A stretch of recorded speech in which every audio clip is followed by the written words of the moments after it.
പലരും അധികം ശ്രദ്ധിക്കപ്പെടാതെ വലിയ കാര്യമായിട്ട് എടുക്കാതെ വിടുന്നൊരു ദിക്കാണ് നോർത്ത് വെസ്റ്റ് കോൺ എന്ന് പറയുന്നത്, വടക്ക് പടിഞ്ഞാറ് വായുകോൺ എന്ന് പറയുന്നത്. സകലവിധ നെഗറ്റീവ് കാര്യങ്ങളും ആ ഭാഗത്ത് കൊണ്ടുവയ്ക്കാനും സാധ്യതയുണ്ട്. പക്ഷേ ആ ദിക്ക് നിങ്ങൾ വേണ്ട രീതിയിൽ അതിനെ പ്രയോജനപ്പെടുത്തിയാൽ നിങ്ങളുടെ ജീവിതത്തിലെ ഏറ്റവും വലിയ സൗഭാഗ്യങ്ങൾ നിങ്ങൾക്ക് വടക്ക് പടിഞ്ഞാറ് വഴി കിട്ടും.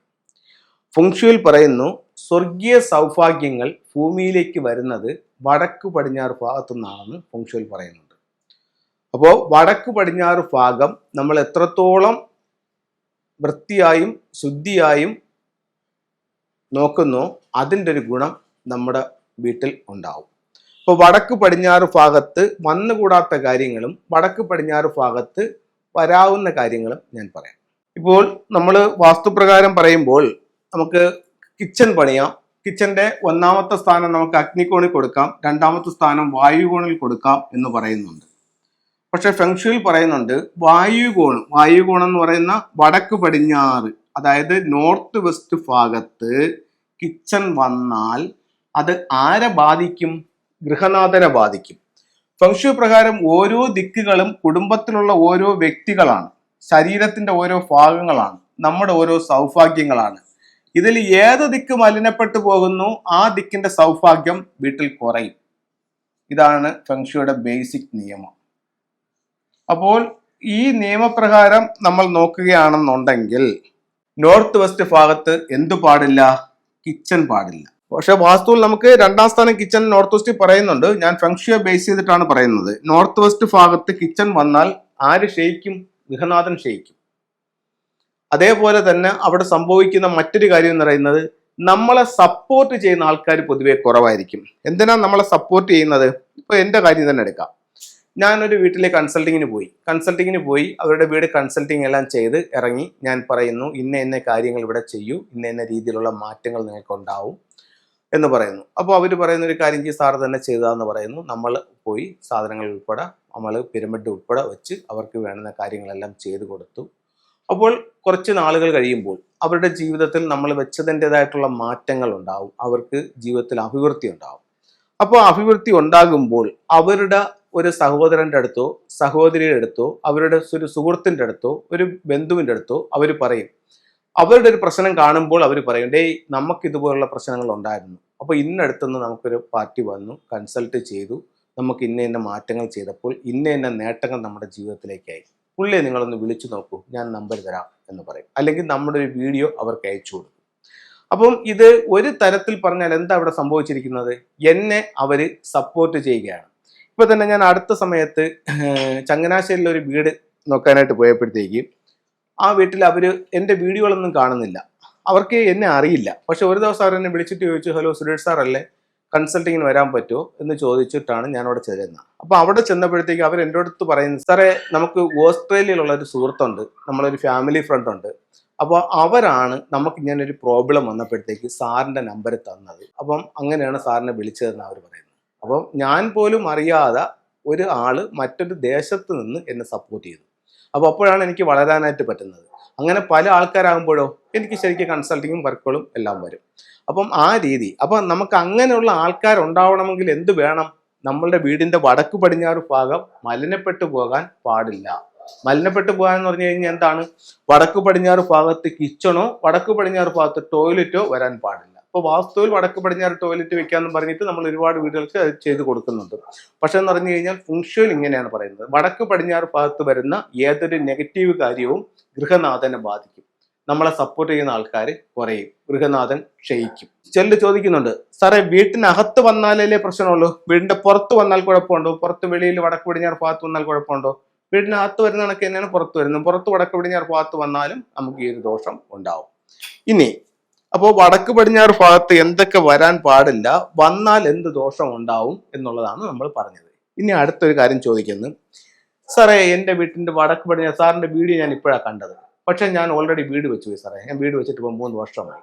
എൻ്റെ വീടിന്റെ വടക്ക് പടിഞ്ഞാറ് ഭാഗത്ത് അകത്തും പുറത്തും ടോയ്ലറ്റ് ഇട്ട് സാറേ, എന്തെങ്കിലും നമുക്കൊരു പരിഹാരം ഉണ്ടാവും സാർ? ഇന്നത്തെ കാലത്ത് ഒരു ടോയ്ലറ്റ് ഒക്കെ വെക്കാന്ന് വെച്ച് കഴിഞ്ഞാൽ ഏകദേശം ഒരു വാഷ്റൂമൊക്കെ വെക്കുമ്പോൾ 2 ലക്ഷം രൂപയോളം അതാവുന്നുണ്ട്. അപ്പോൾ ഇനിയിപ്പോൾ നമുക്കിത് 2 പൊളിച്ച് കളഞ്ഞിട്ട് വെക്കുകയാണെങ്കിൽ 3-4 ലക്ഷം രൂപയാവും. നമുക്ക് എന്തെങ്കിലും ഒരു പരിഹാരം ഉണ്ടോ എന്ന് ചോദിച്ചാൽ ഫുങ്ഷോയിൽ അതിനും പരിഹാരമുണ്ട്.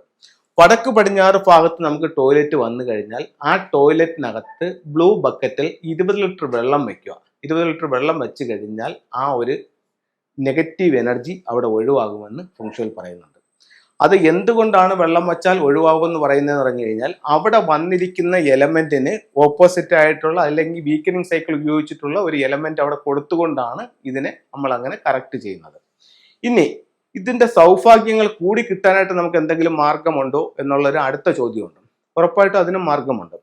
ഇപ്പോൾ നിങ്ങളുടെ വീടിന്റെ പുറത്ത് വടക്ക് പടിഞ്ഞാറ് ഭാഗത്ത് നിങ്ങൾക്കൊരു 6 റോഡ് വിൻചയം സ്ഥാപിക്കാം. 6 റോഡ് വിൻചയം എന്ന് പറയുമ്പോഴത്തേക്ക് പല വീടുകളിലും ചെല്ലുമ്പോഴത്തേക്ക് വളരെ ക്വാളിറ്റി ഇല്ലാത്ത വിൻചയമുകളൊക്കെ കിടക്കുന്നത് കണ്ടിട്ടുണ്ട്. അപ്പൊ അത്തരം വിൻചയങ്ങൾ ഇട്ടത് കൊണ്ട് ആ റിസൾട്ട് കിട്ടുമെന്ന് ഞാൻ പറയുന്നില്ല. അത്യാവശ്യം ക്വാളിറ്റി ഉള്ള ഒരു വിൻചയം നിങ്ങളുടെ വീടിന്റെ വടക്ക് പടിഞ്ഞാറ് ഭാഗത്തിട്ടാൽ നമുക്കൊരു 10-21 ദിവസത്തിനകത്ത് വെച്ച് അതിന്റെ വ്യത്യാസം അറിയാൻ പറ്റും. കാരണം നമ്മളെ സപ്പോർട്ട് ചെയ്യുന്ന ആൾക്കാർ വരികയും നമുക്ക് ഒരുപാട് നേട്ടങ്ങൾ ഉണ്ടാവുകയും ചെയ്യും. അപ്പോൾ വടക്ക് പടിഞ്ഞാറ് നമുക്ക് ഒരുപാട് സൗഭാഗ്യങ്ങൾ തരുന്ന ഒരു ഏരിയയാണ്. അതുപോലെ തന്നെ വടക്ക് പടിഞ്ഞാറ് ഭാഗത്ത് നമുക്ക് കുറച്ച് ബുദ്ധിമുട്ട് വന്നു. സ്വീകരണ മുറിയിൽ അതിനെ എങ്ങനെ എൻഹാൻസ് ചെയ്യണമെന്ന് വെച്ച് കഴിഞ്ഞാൽ വടക്ക് പടിഞ്ഞാറ് ഭാഗത്ത് നമുക്ക് എന്ത് ചെയ്യാം? ശ്രീബുദ്ധന്റെ സ്റ്റാച്ചു വയ്ക്കാം. വടക്ക് പടിഞ്ഞാറ് ഭാഗത്ത് നമുക്കൊരു ശാന്തിയും സമാധാനവും ഒക്കെ കിട്ടാൻ വേണ്ടിയിട്ട് ശ്രീബുദ്ധന്റെ സ്റ്റാച്ചു വടക്ക് പടിഞ്ഞാറ് ഭാഗത്ത് നമുക്ക് വെച്ചുകൊണ്ട് ആ ഒരു ദിക്കിനെ നമുക്ക് ബാലൻസ് ചെയ്യാനായിട്ട് സാധിക്കും. അപ്പോൾ വടക്ക് പടിഞ്ഞാറ് ഭാഗം ഇത്തരം രീതിയിൽ നിങ്ങളൊന്ന് കറക്റ്റ് ചെയ്യുക. അപ്പോൾ അങ്ങനെയാണെന്നുണ്ടെങ്കിൽ ഗൃഹനാഥന് അഭിവൃദ്ധി ഉണ്ടാവും, നമ്മളെ സപ്പോർട്ട് ചെയ്യുന്ന ആൾക്കാർ വരും, നമുക്ക് ജീവിതത്തിൽ ഒരുപാട് നേട്ടങ്ങൾ ഉണ്ടാവും. ഇനി നമുക്ക് ഫെങ്ഷുയുടെ ചില ടൂളുകളിലേക്കും ചില എലമെന്റുകളിലേക്കും പോകാം. ഫെങ്ഷുയുടെ ഒരു 5 എലമെന്റ് തിയറിയാണ് ഫെങ്ഷു. അതായത് നമ്മുടെ ഇത് പറയുന്നത് പോലെ പഞ്ചഭൂത തത്വം. ഇവിടെ ഭൂമി, വായു, ആകാശം, അഗ്നി, ജലം എന്നുള്ളത് ഫെങ്ഷുയിൽ വരുമ്പോൾ വായുവും ആകാശവും ഇവിടെ മെറ്റലും വുഡുമായി മാറുന്നു എന്നുള്ളതാണ് ഇവിടുത്തെ വ്യത്യാസം. അപ്പൊ ഇവിടെ എന്താ സംഭവിക്കുന്നത്? നമുക്ക് എടുത്ത് പെരുമാറാൻ പറ്റുന്ന 5 എലമെന്റ്സ് ആണ് ഇവിടെ ഉള്ളത്, അല്ലേ? അപ്പൊ മറ്റേ നമുക്ക് വായുവും ആകാശവും എടുത്ത് പെരുമാറാൻ പറ്റുന്ന എലമെന്റ് അല്ലല്ലോ. അപ്പോഴത്തേക്ക് ഇവിടെ നമുക്ക് ഫെങ്ഷുയിൽ വരുമ്പോൾ ഈ 5 എലമെന്റ്സ് ആയിട്ടാണ് വരുന്നത്. അപ്പം ഈ 5 എലമെന്റ്സ് എവിടെയുണ്ട്? നമ്മളുടെ ഈ 9 സ്ഥലങ്ങളിലായിട്ടുണ്ട്. ഏതാണ് 9 സ്ഥലങ്ങൾ? 8 ദിക്കിലും ബ്രഹ്മസ്ഥാനത്തുമായിട്ട് ഈ 5 എലമെന്റ്സ് ഉണ്ടെന്നുള്ളതാണ് ഫെങ്ഷുയുടെ തിയറി. അപ്പോൾ ഓരോ എലമെന്റ് ഇരിക്കുന്ന ഓരോ ഡയറക്ഷൻ ഉണ്ട്. ആ എലമെന്റിനെ സപ്പോർട്ട് ചെയ്യുന്ന എലമെന്റ് ഉണ്ട്, ആ എലമെന്റിനെ വീക്കനിങ് ചെയ്യുന്ന എലമെന്റ് ഉണ്ട്, ആ എലമെന്റിനെ പൂർണ്ണമായും നശിപ്പിച്ചു കളയുന്ന സൈക്കിളും ഫെങ്ഷുയിലുണ്ട്. അപ്പോൾ ഇത്തരത്തിലുള്ള ചില സൈക്കിളുകൾ ഉപയോഗിച്ചിട്ടാണ് നമ്മളിത് കറക്റ്റ് ചെയ്യുന്നത്. അപ്പോൾ ഈ സൈക്കിളുകളെ പറ്റി പറഞ്ഞപ്പോഴത്തേക്കാണ് നമ്മുടെ ക്ലാസ്സിനെ പറ്റി ഓർമ്മ വന്നത്. അപ്പോൾ നമ്മുടെ ക്ലാസ് എന്ന് പറയുന്നത് ഇപ്പം എല്ലാ സ്ഥലങ്ങളിലും എനിക്ക് കൺസൾട്ടിങ്ങിന് പോകാനായിട്ട് എത്തപ്പെടാനായിട്ട് പറ്റുന്നില്ല. അപ്പോൾ ഞാൻ ഒരു ഓൺലൈൻ കോഴ്സ് ചെയ്തിട്ടുണ്ട്. അപ്പോൾ അത് ആവശ്യമുള്ളവർക്കെല്ലാം ഓൺലൈനായിട്ട് ഞാൻ അതിനെ പഠിപ്പിക്കുന്നുണ്ട്. അപ്പം ആ ഒരു ഇത് കിട്ടിയിട്ട് ഒരുപാട് ആൾക്കാർ ഈ 5 എലമെന്റ് തിയറി ഉപയോഗിച്ചുകൊണ്ട് അവരവരുടെ വീടുകൾ അവർ ചെയ്യുന്നുണ്ട്.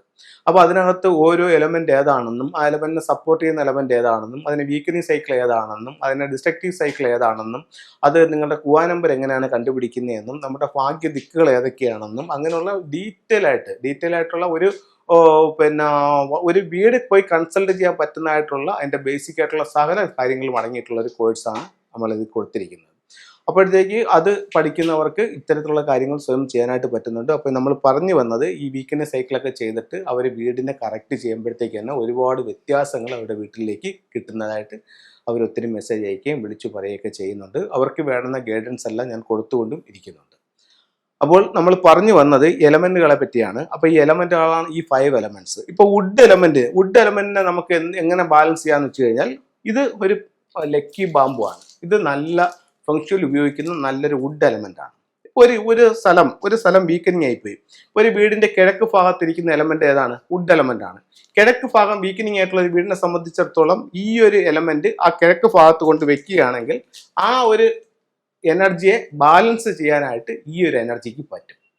അതേപോലെ തന്നെയാണ് എന്താണ് നമ്മുടെ ക്രിസ്റ്റൽസ്. ഇപ്പം സൗത്ത് വെസ്റ്റ് ഭാഗം മിസ്സിംഗ് ആയി. സൗത്ത് വെസ്റ്റ് ഭാഗത്തെ എലമെന്റ് ഏതാണ്? Crystal element. അപ്പോൾ ചോദിക്കും, സാറേ ഒരു തെക്ക് പടിഞ്ഞാറ് ഭാഗം നഷ്ടപ്പെട്ടു പോയി കഴിഞ്ഞാൽ നിങ്ങളുടെ ഈ ഒരു ക്രിസ്റ്റൽ ബോളിനെ അതിനെ പരിഹരിക്കാൻ പറ്റുമോ എന്ന് ചോദിക്കും. നിങ്ങൾ ചെയ്തു നോക്കൂ, അപ്പോഴല്ലേ നമുക്ക് അതിന്റെ റിസൾട്ട് അറിയാനായിട്ട് പറ്റുന്നുള്ളൂ. അപ്പോൾ ആ ഒരു രീതിയിൽ നമുക്കതിനെ കറക്റ്റ് ചെയ്യാം. അതുപോലെ തന്നെ തെക്ക് പടിഞ്ഞാറ് ഭാഗത്ത് നമുക്ക് പിരമിഡുകൾ ഉപയോഗിക്കാം. തെക്ക് പടിഞ്ഞാറ് ഭാഗത്ത് നമുക്ക് റെഡ് ലൈറ്റുകൾ ഉപയോഗിക്കാം. അപ്പം അങ്ങനെയൊക്കെ നമുക്ക് അതിനെ ബാലൻസ് ചെയ്യാൻ പറ്റും. വടക്ക് പടിഞ്ഞാറ് നഷ്ടപ്പെട്ടു പോയ ഒരു വീടിനെ സംബന്ധിച്ചിടത്തോളം ഇത്തരത്തിലുള്ള ഒരു 6 റോഡ് ബെഞ്ച് വടക്ക് പടിഞ്ഞാറ് ഭാഗത്ത് കൊടുക്കുമ്പോൾ അതിനൊരു ബാലൻസിങ് ആവും. അങ്ങനെ ഓരോ ദിക്കിനെയും നമുക്ക് ബാലൻസ് ചെയ്യാനും അവിടെ എനർജൈസ് ചെയ്യാനും ഒക്കെ ഫെങ്ഷുവിൽ സാധിക്കും. ഇതിൻ്റെ അപ്പുറത്തോട്ടുള്ളൊരു തിയറി ഉണ്ട്, അതിനെ ഫ്ലൈങ് സ്റ്റാർ എന്ന് പറയും. അപ്പോൾ ആ ഫ്ലൈങ് സ്റ്റാർ ഉപയോഗിച്ചിട്ട് ഓരോ വീടിൻ്റെ ദിക്കുകളും അതിൻ്റെ ആ ഓരോ വീടിൻ്റെ ദിക്കുകളിൽ വന്നിരിക്കുന്ന നക്ഷത്രങ്ങളെയും മനസ്സിലാക്കിയ വീടിൻ്റെ സ്വഭാവവും ആ ഒരു കുഞ്ഞ് ജനിക്കുമ്പോൾ ജാതകം പറയുന്നത് പോലെ ആ വീടിൻ്റെ A to Z കാര്യങ്ങൾ നമുക്ക് ഫ്ലൈങ് സ്റ്റാർ ഉപയോഗിച്ചിട്ടും പറയാനായിട്ട് സാധിക്കും. അപ്പം നമുക്കിപ്പം 2 എലമെന്റ് കാണിച്ചു, ഒന്ന് ലക്കി ബാമ്പ് കാണിച്ചു, ഒന്ന് ക്രിസ്റ്റൽ ബോൾ കാണിച്ചു, ഒന്ന് വിൻചയം കാണിച്ചു. ഇനി കുവാൻ കിങ്, ഇത് നമ്മൾ നോർത്ത് വെസ്റ്റിനെ പറ്റിയാണ് പറഞ്ഞു വന്നത്. നോർത്ത് വെസ്റ്റ് ഗൃഹനാഥന്റെ ഡയറക്ഷനാണ്. ആ ഗൃഹനാഥന്റെ ഡയറക്ഷനിൽ വെക്കാനായിട്ടുള്ള ഏറ്റവും ഫലപ്രദമായിട്ടുള്ള ടൂളുകളിൽ ഒന്നെന്ന് പറയുന്നത് കുവാൻ കിങ് ആണ്. അതുപോലെ തന്നെ ഇത് ഗ്രീൻ താര എന്ന് പറയും. ഇത് നമുക്ക് എവിടെ വെക്കാം? സൗത്ത് വെസ്റ്റിൽ വെക്കാം, അതായത് ഗൃഹനാഥയുടെ ഡയറക്ഷൻ. ഗൃഹനാഥയുടെ ഡയറക്ഷനിൽ നമുക്കൊരു ഗ്രീൻ താരയെ വെക്കാം, ഗൃഹനാഥന്റെ ഡയറക്ഷനിലോ നമുക്കൊരു കുവാൻ കിങ് വെക്കാം. പേരിനും പ്രശസ്തിക്കും വിജയത്തിനും വേണ്ടി നമുക്ക് എന്ത് ചെയ്യാൻ പറ്റും? ഫെങ്ഷുവിൽ നമുക്കൊരു വിക്ടറി ഹോഴ്സ് വെക്കാം. ഇതൊക്കെ നമുക്ക് വെക്കുമ്പോൾ ചുമ്മാ വെക്കുന്നതല്ല, ആ വെക്കുമ്പോൾ നമ്മുടെ ലൈഫിൽ അതിന്റെ റിസൾട്ട് ഉണ്ടാവും എന്നുള്ളതാണ് ഇവിടെ വളരെ പ്രധാനപ്പെട്ട ഒരു കാര്യം. അപ്പോൾ എല്ലാവർക്കും എല്ലാ ഐശ്വര്യങ്ങളും ഉണ്ടാവട്ടെ എന്ന് പ്രാർത്ഥിച്ചുകൊണ്ട് നിർത്തുന്നു. നന്ദി, നമസ്തേ.